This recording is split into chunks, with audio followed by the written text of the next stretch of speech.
Et ça rentre encore. Je suis très, très heureuse de vous voir, de vous lire. Alors, voilà. Bonjour, bienvenue à cette super masterclass que je vous ai concoctée spécialement pour vous, mes leaders d'exception. Comment accroître votre impact pour susciter l'engagement que vous souhaitez. J'ai décidé de faire cette masterclass-là parce que c'est quelque chose qui m'est souvent demandé dans mes coachings. Puis, alors, pourquoi et pour qui? Ben, c'est sûr, c'est son des gens qui veulent faire la différence au niveau de la communication.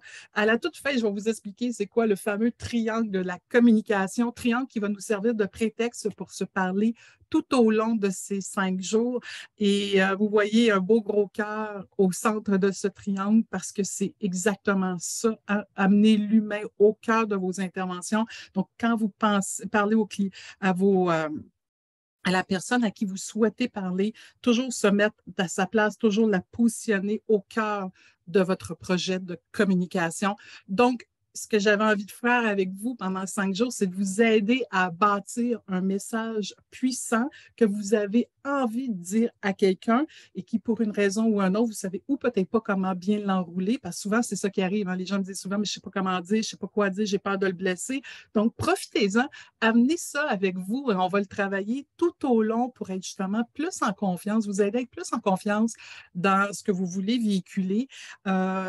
Et justement aussi, d'autres choses qu'on me dit souvent, c'est oui, mais Manon, je parle, il n'y a rien qui bouge. Je ne sais pas si c'est votre cas, écrivez-moi ça dans le chat si c'est votre cas à vous aussi, là, mais ça arrive souvent que j'entende ce genre de choses-là. Donc, on va voir comment être percutant dans la façon de bien faire son message, puis surtout s'assurer que ce message-là, ben, justement, amène une action. Donc, tout ça dans la bienveillance, avec au cœur la personne qu'on veut à qui on veut s'adresser. Et aussi, bien sûr, le but de la communication, hein, c'est qu'on veut de l'adhésion, on veut de la mobilisation. Donc, comment on fait pour passer un bon message? C'est le défi que je vous propose dans le cadre de cette masterclass. Donc, pendant cette masterclass, pendant 5 jours, aujourd'hui, on va voir l'importance de la communication. En fait, on va voir que c'est normal que ça soit complexe. On va comprendre aussi pourquoi c'est difficile la communication, surtout aujourd'hui, dans ce monde tellement technologique. On va découvrir ça.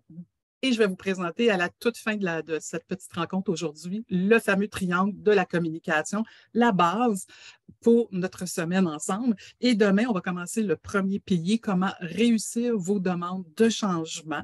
Mercredi, on va regarder comment adapter votre message pour qu'il amène de l'engagement. Et vous ne voulez absolument pas manquer jeudi, parce que jeudi, je vous donne la clé de toutes les communications, si vous voulez, j'appelle ça mon assouplisseur. Fait que je vais vous parler de mon fléci jeudi. Vous ne voulez absolument pas manquer ça. Puis, fort de ce nouveau message que vous allez bâtir avec moi à tous les jours, ben, on va se donner le courage de le dire. On va explorer aussi comment oser le dire. Vous comprenez bien qu'une masterclass comme celle qu'on vit aujourd'hui va s'accompagner d'un super défi à chaque semaine, à chaque jour. Donc, à chaque jour, je vais vous donner un petit défi pour justement peaufiner un message qui vous tient à cœur puis que vous aimeriez dire à l'autre. Et pour ça, ben, ce que j'aimerais que vous fassiez, c'est bien sûr de répondre à ce défi-là. Donc, la gang, même si vous êtes en différé ou vous ne pouvez pas m'écouter, vous pouvez pas m'écouter en direct, c'est pas grave. Vous écrivez ça à quelque part, vous prenez le temps d'y réfléchir et vous déposez ça soit, il y a deux possibilités. Hein. Soit vous allez le déposer dans le groupe privé, juste pour nous, conçu pour nous, leaders en conscience. Vous avez le lien ici, je vais le répéter à la fin. Donc, vous allez en fait sur le groupe, sur Facebook, vous tapez Leader autrement. Vous allez voir un beau manchot en prendre, vous ne pouvez pas le manquer.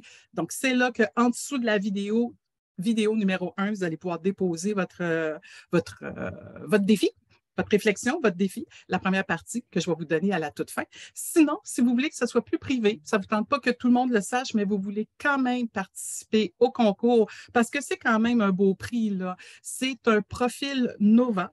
Le profil Nova, ça permet justement de pouvoir cerner vos talents de communicateur, de cerner votre personnalité et vos motivations et ça sera accompagné d'une heure de coaching avec moi. C'est une valeur de 450 $. Donc, n'hésitez pas à participer nombreux. Je veux juste vous laisser la possibilité ou de le faire sur la plateforme privée Leader Autrement. Donc, ça peut être une chose. Ou vous me l'envoyez. Promis, je lis tout le monde. Je me suis libérée la semaine pour vous. Puis, je pourrais vous aider à commenter ça. Ou sinon, ben, je vais aussi le faire le lendemain en public sans vous nommer. Hein. Vous avez vu que j'ai commencé à lire certains chats qui tournent.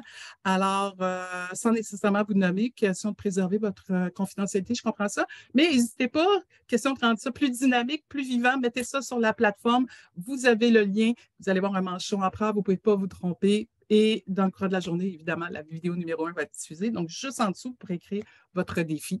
Alors, j'ai hâte de voir ce que ça va donner. Écrivez-moi donc comment vous trouvez ça, ce fameux défi, surtout ce beau prix magnifique, hein, je vous le rappelle, hein, un prix d'une valeur de 450 $, un profil Nova pour cerner votre personnalité ainsi que vos talents de communicateur. J'espère qu'on pourrait même me faire des pouces. Voilà, ça commence. Il y en a qui apprécient. Je suis contente que ça vous fasse plaisir. C'était vraiment ça le but du jeu. Alors, qui je suis pour vous donner ça, pour ceux qui n'ont pas le bonheur de me connaître? Oui, on commence à avoir des pouces. Merci, merci. On aime ça les loves, on aime les pouces, on aime les sourires, on aime toutes les icônes. Hein, fait que c'est énergisant. Merci beaucoup. Comme on dit dans le monde de la neuroscience, ça nous rajoute de l'oxytocine. On adore. Donc, qui je suis pour vous éclairer, vous accompagner avec ce magnifique masterclass? Ben, je vous dirais que c'est ma vie est en communication. Hein. Dans une autre vie, moi, j'étais en relations publiques et je faisais des événements grande envergure, de la gestion de crise et je faisais la promotion des entreprises, un métier pour lequel j'ai encore énormément de respect, mais j'ai décidé de changer de carrière pour faire la promotion des humains parce que je me rendais compte que même si je disais à quel point ils étaient des bons citoyens corporatifs, on passait souvent à côté de l'aspect humain en arrière. Et la porte de sortie de secours, moi, avec mes mandats, j'avais souvent envie de l'apprendre et je voyais des employés qui auraient voulu faire la même chose. Donc, forte de mon expérience en gestion, en communication, j'ai décidé de faire la promotion des humains. Je suis allée me chercher une formation en coaching. Donc, je suis une coach certifiée en neurosciences et j'aime ça vous accompagner justement à mettre l'humain au cœur de vos interventions pour que vous deveniez des leaders d'exception. Pour moi, c'est hyper important.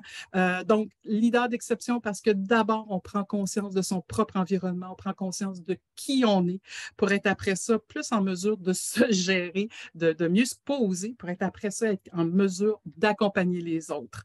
Et je vous remercie de me relancer encore plein d'oxytocine. Je vois encore des pouces passer. C'est super cool. Merci beaucoup, beaucoup.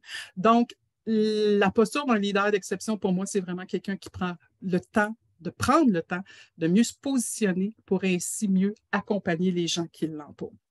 Donc, vous allez voir, tout ça se tient, notamment avec le sujet du jour, l'importance de la communication d'aujourd'hui. J'ai craqué pour l'image.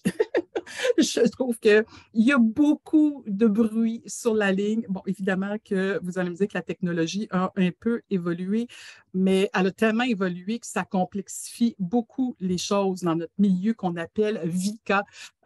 Vous savez, dans le cadre de mes jeux lunch avec ma coach, j'aime beaucoup démystifier des termes tendance. Ça, c'est un nouveau terme très tendance, mais qui reflète beaucoup ça. Ça fait longtemps que ça existe, mais ça a beaucoup émergé suite à la pandémie. Comprenez, hein, un monde volatile parce que ça bouge vite, incertain parce qu'on ne sait jamais de quoi demain va être fait. C'est très complexe, hein? Plusieurs possibilités, plusieurs sources de solutions sont possibles et en même temps, ça peut être très ambigu tout ça. Donc, vous comprenez que la communication d'antan, la communication d'aujourd'hui, il y a beaucoup d'enjeux. D'ailleurs, je vous invite à réécouter la vidéo que j'ai faite à ce sujet-là, que vous pourrez notamment trouver sur YouTube, sur justement les enjeux de la communication qui sont fort nombreux, notamment à cause de ce que je viens de vous nommer, et que chacun de vos rôles amène en tant que leader des communications distinctes. Mais ça ne veut pas dire que ces communications-là descendent bien ou sont bien comprise. Et ça peut se comprendre. Et comme on n'est pas sûr que c'est bien compris à chaque fois, ben c'est sûr que ça sème de l'inquiétude. Et on n'est pas sûr, enfin qu'on est inquiet. Quand on est inquiet, hein, on résiste, on s'oppose, jusqu'au temps qu'on prend le temps de clarifier le message. Donc là, ça va être plus facile. Hein. On comprend qu'en neurosciences, le cerveau a besoin de sens. Donc, à partir du moment où on prend le temps de se positionner dans un message donné, qu'on prend le temps de bien le comprendre, bien, à partir de ce moment-là, ça va être plus facile de l'expliquer. Hein. Ce qui se conçoit bien s'exprime bien. Hein, c'est une maxime qu'on utilise souvent. Donc, à partir de ce moment-là, c'est plus facile de l'accepter et ainsi expérimenter le sujet et de jouer avec le sujet, évidemment. Donc, partir à la découverte, tout simplement. Euh, je vous inviterai déjà là, vous, dans votre contexte actuel, où vous vous situez dans ces phases d'acceptation-là. Est-ce que vous avez reçu une nouvelle récemment qu'il faut transmettre et ça vous met dans l'incertitude? Puis l'opposition, c'est pas toujours négatif, hein? On se comprendra bien que l'opposition, ça peut être juste sain de remettre en question. J'appelle ça des fois des désaccords ouverts. Actuellement, vous pouvez me dire, Manon, je ne suis pas d'accord avec toi, mais on ne sera pas plus mauvais amis pour autant. On ne sera pas moins mauvais amis. Attends. En tout cas, vous comprenez, on a le droit de se dire on n'est pas d'accord. Et ça amène des nouvelles perspectives, ça amène des nouvelles possibilités. C'est enrichissant et c'est ça aussi qui permet de passer à l'action. Donc, moi, une phase d'opposition, je ne suis pas contre si elle vient justement avec, en tant que leader d'exception, un bon positionnement de moi. Je me positionne où par rapport à ça? Je suis d'accord, pas d'accord, c'est parfait. Et je prends le temps d'aller clarifier les choses pour par la suite mieux les expliquer. Je serais curieuse de vous entendre à ce sujet-là. Donc, on voit déjà qu'il y a une première complexité dans la communication qui fait qu'il faut être vigilant dans la portée du message, puis qu'il faut accepter de se faire challenger dans le message qu'on veut porter. Donc, même vous qui allez préparer votre communication, ça se peut que ça amène ce genre de réflexe-là, puis il faudra juste être confortable avec ça, c'est possible. Ce qui peut aussi rendre ça complexe, j'aurais pu vous faire le fameux schéma émetteur, récepteur, message et plein de petits billets. Donc, oui, j'aurais pu vous le faire de cette façon-là. J'avais plus envie, moi, de dire que juste par la nature de la composante de la communication, ça peut complexifier beaucoup les choses. Par exemple, le message, hein, on le sait, ensemble de signaux émis consciemment ou inconsciemment, message teinté du non-verbal, du verbal. Est-ce que la personne était toute là pour l'entendre, ce message-là, le comprendre? Hein? Il y a quand même une différence entre entendre un son et puis après ça, comprendre ce qu'il signifie. Évidemment, toute la complexité pardon, des canaux qu'on utilise, hein, on sait, c'est rendu fou. Hein. Je t'envoie un courriel, tu ne me réponds pas assez vite, je t'appelle pour te dire que j'ai un courriel, tu ne me réponds pas, je t'envoie un texto, tu ne me réponds pas, je t'envoie un Snapchat. Ça finit plus, là. Ça finit plus, sérieux. Ça peut faire beaucoup de bruit sur la ligne, hein, on va s'entendre. Aussi le sens des mots qu'on utilise. J'adore le mot rosette. Rosette étant ben, il y a plusieurs définitions. Rosette, mettez-moi donc, c'est quoi Rosette pour vous pendant que je continue? Vous allez voir qu'on va s'en trouver. Rosette, même ceux qui sont en différé, qui m'écoutez, vous pourrez mettre dans les boîtes de commentaires. Rosette, c'est quoi? Je pense que je ne vous donne pas la réponse aujourd'hui. Ouais. Je vous donne demain l'essence du mot Rosette, mais vous allez avoir du fun. Déjà là, le saucisson est pris, c'est tout à fait vrai. Ah, on ne sait pas c'est quoi une rosette ici, c'est correct. Trichez pas, là. Ceux qui le savent, ils le savent, là, mais vous allez voir qu'il y a beaucoup, beaucoup de possibilités. Ça, c'est rien. Il y a les mots avec plusieurs sens, comme je suis en train de vous donner rosette. Je vous fais languir, je vous donne la surprise demain. Mais il y a aussi tous les acronymes que vous avez dans le cadre de votre métier. Il y a de quoi à perdre son latin, certain. Donc, encore de la confusion. Continuez à m'écrire, c'est quoi la rosette là, pour vous autres, là? Ben oui. Moi, je vais vous donner tout de suite celui que j'aime beaucoup. Vous me connaissez, vous savez que j'adore la rénovation. Mais sachez que le joli truc en plante en dessous d'un lustre s'appelle une rosette. Fait que là, je rosette de réno, rosette saucisson. Rajoutez-moi ça. Évidemment, le contexte, hein, le cadre où ça se déroule, la communication, les stratégies qu'on va mettre en place aussi. On peut être bien intentionné, c'est mal interprété. C'était peut-être pas la bonne stratégie qu'on devait prendre non plus. Les acteurs aussi, des fois, il y a trop de monde sur la ligne, pas assez de monde sur la ligne, ou il n'y a pas la bonne personne sur la ligne. Hein. On le sait, c'est toujours mieux de parler directement à qui de droit. Et si je ne vous avais pas convaincu qu'aujourd'hui, c'est rendu complexe de se parler, je vais vous inviter à être curieux puis à découvrir la fenêtre de Johari. C'est un super concept qui explique pourquoi c'est compliqué d'avoir une saine communication. Le but de Johari, c'était deux psychologues qui avaient fait ça, je pourrais vous les nommer, c'était Joseph Luft et Harry Ingham qui ont conçu ce modèle-là. En fait, ce pas des psychologues, pardon, ce sont des sociologues. Alors, Johari, c'est la fusion de leurs deux noms. Et eux, ils ont dit, c'est très simple, l'idéal, c'est que la zone publique soit la plus grande possible, mais toute chose étant égale par ailleurs. Je vous explique un peu le concept. Alors, dans la zone publique, c'est sûr que c'est des choses que vous savez sur moi et que moi, je sais sur moi, évidemment. Donc, des comportements, des capacités. Vous venez de l'apprendre si ce n'était pas déjà fait, que j'aime la rénovation, que les manchots empereurs ont une signification importante pour moi. Soyez curieux, allez sur mon site, vous allez voir à propos, vous allez voir pourquoi un pingouin. Ça va vous expliquer tout ça si vous êtes curieux. Donc, on a déjà quelques petits devoirs à faire comme ça de curiosité, notamment ma Rosette, je ne décroche pas. Alors, donc, dans la zone publique, c'est quelque chose que je sais et que vous savez. On va s'entendre que dans la vie, on ne s'expose pas comme ça. On se protège un peu, hein, ce qu'on appelle notre jardin secret. Donc, il y a des choses que moi, je sais sur moi et que je n'ai pas jugé nécessaire de vous partager aujourd'hui. Puis c'est correct.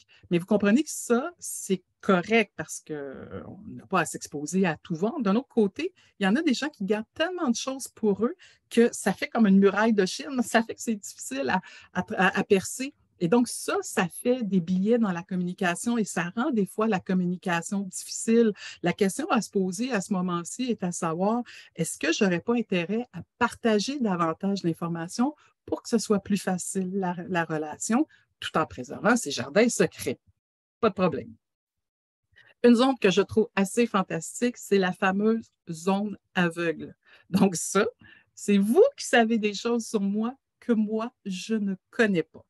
Je serais curieuse de savoir les choses que vous savez sur moi que je ne connais pas. Si vous voulez me mettre ça dans le chat. Par contre, on pourrait le prendre de façon plus générique. Donc, des choses que vous savez sur la personne, mais que l'autre ne sait pas, qu'est-ce que ça signifie pour vous? Je serais curieuse de voir s'il y a des gens qui savent ça. Ben, par exemple, si on vulgarise beaucoup le truc, je dirais, vous savez, des fois au restaurant, quelqu'un qui a du persil sur les dents ou du rouge à lèvres sur les dents, puis on n'ose pas lui dire parce qu'on ne veut pas le blesser, on ne veut pas gâcher l'atmosphère. Alors moi, je sais qu'elle a ça, elle ne le sait pas.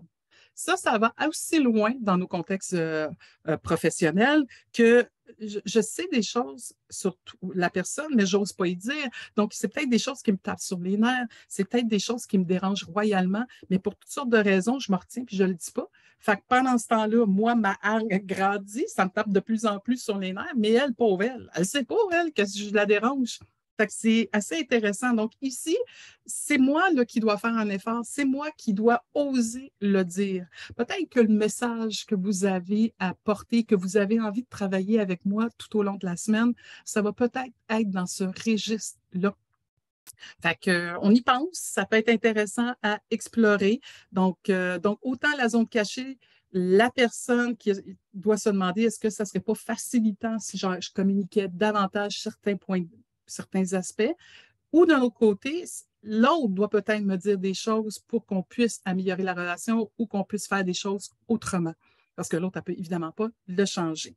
Souvent, je fais des formations sur la civilité. Je dis souvent que la civilité, c'est quelque chose qui est très subjectif. Je peux faire quelque chose qui déplaît à l'autre, mais je ne m'en suis pas rendu compte parce que moi, ça marchait. Donc, à quelque part, il faut que la personne le dise que ça l'a blessé. On parle de la zone aveugle. Par contre, moi, dans ma zone cachée, je peux me rendre compte facilement que j'ai peut-être transcendé ou j'ai fait quelque chose que c'était vraiment pas ma meilleure. Fait qu'à partir de ce moment-là, c'est à moi de prendre sur moi puis d'aller me présenter. On va parler de la zone cachée. Évidemment, la zone inconnue, c'est une zone qui est plus d'expérimentation tant qu'à moi, parce que moi, je ne le sais pas, vous ne le savez pas non plus. C'est quelque chose que moi, je ne sais pas sur moi, vous ne le savez pas sur moi. Mais si on l'expérimente, ben, ça va nécessairement tomber dans la zone publique. Fait que j'aimerais ça savoir votre réaction face à cette fenêtre de jouerie qui explique pourquoi il peut y avoir des fois du bruit sur la ligne quand on essaie de communiquer à quelqu'un, mais en même temps, c'est très riche de qu'est-ce qu'on peut faire pour diminuer cette friture sur la ligne, si vous me permettez cette expression-là. Ce qui va me permettre aussi, le but du jeu, c'est vraiment d'augmenter la zone publique. Évidemment, ce ne sera pas à 100%, puis c'est tout à fait légitime, mais dans un juste équilibre, évidemment. Comment peut-on solliciter les commentaires d'une personne sur notre zone aveugle? Ah, ça, c'est une bonne question, hein? Évidemment, on ne peut pas savoir ce qu'on ne sait pas. Fait que ça va peut-être être, si, mettons, c'est vous qui faites quelque chose qui tape ses nerfs de l'autre, mais vous ne le savez pas parce que sinon, ce serait en zone cachée. Donc, tant que l'autre ne vous le dit pas, c'est dur de savoir que c'est dérangeant. Donc, il faut juste avoir une vigilance sur le non-verbal. Peut-être que la personne, sans vous le dire directement, il y a une mimique ou un geste, un soupir, un regard au ciel, je ne sais trop. Un langage de non-verbal qui va sortir et ça va valoir la peine à partir de ce moment-là. Oh, attends, je sens qu'il y a quelque chose. Sinon, comment savoir que ça vous déplaît? Faut vraiment que la personne prenne en charge puis ose dire à l'autre que ça lui déplaît. C'est sûr que nous, on est toujours attentif à ce qu'il dit. Évidemment, poser la question, hein, comme je le dis tout le temps, c'est aussi être ouvert à la réponse. Donc, ça aussi, faut prendre soin de soi hein, quand on fait ça. Là.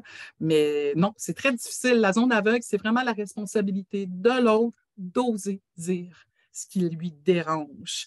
Nous, on peut juste être attentif, voir si ça dérange, mais on ne peut pas être non plus voir tout. Là. Merci pour la question. J'espère que ça répond. Est-ce qu'il y a d'autres questions? Ça va bien jusqu'à présent? Good. Ça passe vite le temps. Hein? Donc, je voulais remettre de l'avant ici que par rapport à ce qu'on vient de voir aujourd'hui, c'est que un leader d'exception comprend, hein, si on met, on prend pour acquis que ce leader d'exception-là met toujours lui-même au cadre de ses décisions, comprend qu'on ne peut pas ne pas communiquer.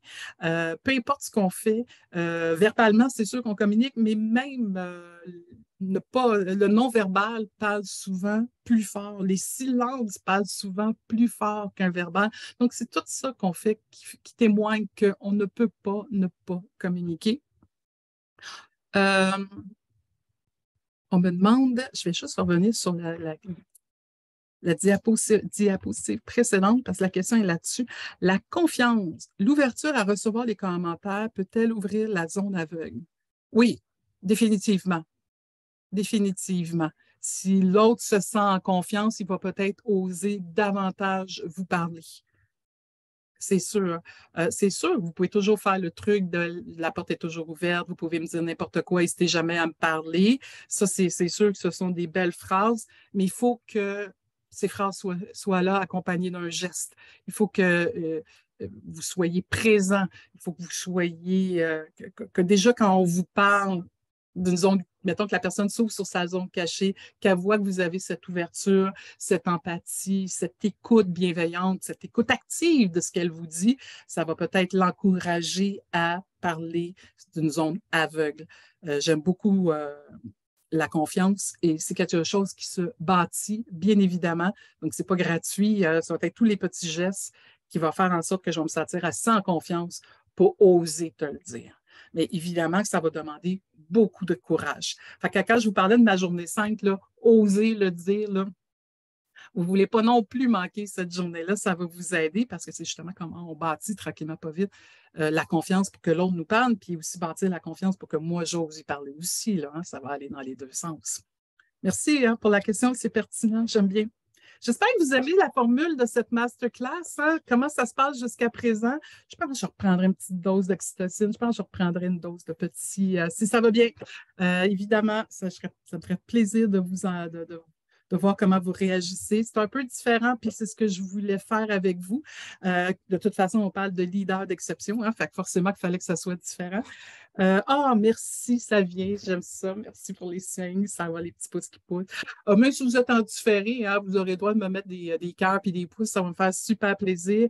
Ça va être diffusé d'ailleurs sur la plateforme du Leader Autrement dans Facebook et aussi pour les replays, c'est sûr, la rediffusion, c'est sûr que tout va être là. Aujourd'hui, exceptionnellement, je pense que je vais offrir cette vidéo-là à plus large sur YouTube notamment pour que le monde y voit à quel point hein, c'est agréable puis que c'est intéressant ce qu'on est en train de découvrir à l'intérieur de ça. Donc, l'autre chose qu'un leader d'exception aura compris grâce à la petite rencontre d'aujourd'hui, c'est qu'il y a toujours deux facettes à la communication. Bien sûr, le contenu, mais la relation. Puis juste avec ce qu'on vient de parler là, ça le démontre. Un autre beau. J'aime beaucoup la formule de ce midi, sujet hyper pertinent. Merci beaucoup. Imaginez demain, qu'est-ce qu'on va découvrir? Et on va se rendre compte que tout se dit, tout est dans la façon de le faire et surtout comment l'autre le reçoit. Donc, c'est vraiment dans l'accompagnement. Donc, osez dire ce que vous avez à dire. On va préparer ce message-là ensemble. Mais évidemment, quand vous allez le dire, il va falloir bien sûr l'accompagner pour que ça passe bien et qu'il y ait un passage à l'action. Hein, c'est l'engagement que je me suis pris avec vous. Et j'ai aimé, j'ai lu ça, j'ai beaucoup aimé. Celui qui a le plus de flexibilité et celui qui a le plus de pouvoir. Donc, dans la communication, il faut rester le plus ouvert possible. Puis, on va le comprendre avec la diapositive quand on parlait qu'au début, c'est sûr que ça peut amener de l'inquiétude et certaines oppositions, mais des oppositions positives, si on peut le dire, mais plus on est flexible, bien, plus ça nous ouvre à des possibles et plus c'est facile d'être dans l'acceptation et de mon univers et de l'univers de l'autre. Donc, on aura aussi découvert ça aujourd'hui. En résumé, c'est vrai que ce n'est pas simple de communiquer, surtout dans nos environnements VICA, donc volatiles, incertains, complexes et ambigus. Il y a plusieurs éléments à tenir compte si l'on veut être entendu, tant par le message que l'environnement, que par la relation. Donc, il y a plein de choses à tenir compte pour que ça fonctionne. La fenêtre de Johari est intéressante pour comprendre nos enjeux face à la communication. Donc, vous avez maintenant des pistes pour les aplanir. Et c'est la posture du leader d'exception qui va vous permettre d'être un communicateur d'impact. Et donc, pour arriver à être un communicateur d'impact, roulement de tambour, je vous avais promis de vous parler du triangle de la communication. Et c'est celui-là qu'on va explorer pour les 4 prochains jours. Donc, oui, à toute communication, vous allez générer nécessairement un impact. Et cet impact-là est tributaire de vos intentions. Et je vais me permettre à chaque jour, donc demain, on va parler de communication, mercredi de l'impact, jeudi de l'intention, et encore une fois, on va parler de comment oser le dire. Demain, ben, on s'attaque au volet communication pure et dure. Qu'est-ce que j'aimerais dire? Qu'est-ce que je veux bien dire? Mais aujourd'hui, votre défi numéro 1, avec 2 possibilités. Donc, votre défi numéro 1, avec ce qu'on a discuté, puis avec ce que vous vivez, quels sont vos plus grands enjeux en tant que leader d'exception par rapport à vos communications? Donc, sous la vidéo, dans Leader Autrement, vous avez le lien ici. Là. Donc, dans la vidéo, sous numéro 1, écrivez-moi votre ou vos plus grands enjeux. Vous pouvez aussi m'écrire en privé, manon@manonblondin.com, ça me fait plaisir. On regardera ça ensemble. Qui sait s'il y a des pistes de solutions, on pourra déjà les amorcer demain. Ou peut-être que ça va s'aplanir tout au long de la semaine. Fait que demain, c'est encore un rendez-vous. On va pouvoir se voir puis parler je vais le dire, je le penserai fort, je vais le dire. Je vais juste chercher ma slide. Donc, parler pour comment réussir vos demandes de changement. Donc, comment avez-vous trouvé la rencontre aujourd'hui? Vous pouvez mettre des commentaires, des pouces. Sinon, merci beaucoup d'avoir été avec moi. Je me suis engagée une demi-heure. Ça va vite, mais c'est vraiment très agréable de vous retrouver, très instructif. J'aime beaucoup la formule. J'aime beaucoup la formule. Encore des cams, des pouces. Merci beaucoup. À demain. Bien sûr, hein, demain, on a une super belle journée. Et vous n'oubliez pas, au courant de la journée, je vais être en mesure de déposer la vidéo, d'écrire vos plus grands enjeux en tant que leader d'exception par rapport à vos communications. Merci de votre confiance. J'ai déjà hâte de vous voir demain. La gang en différé, hein, vous me mettez ça en dessous du vidéo. C'est la même chose pour vous. Ou vous me le mettez en dessous de la vidéo ou vous m'écrivez à manon@manonblondin.com. Merci beaucoup. Une très belle journée. On se revoit demain à midi. À bientôt.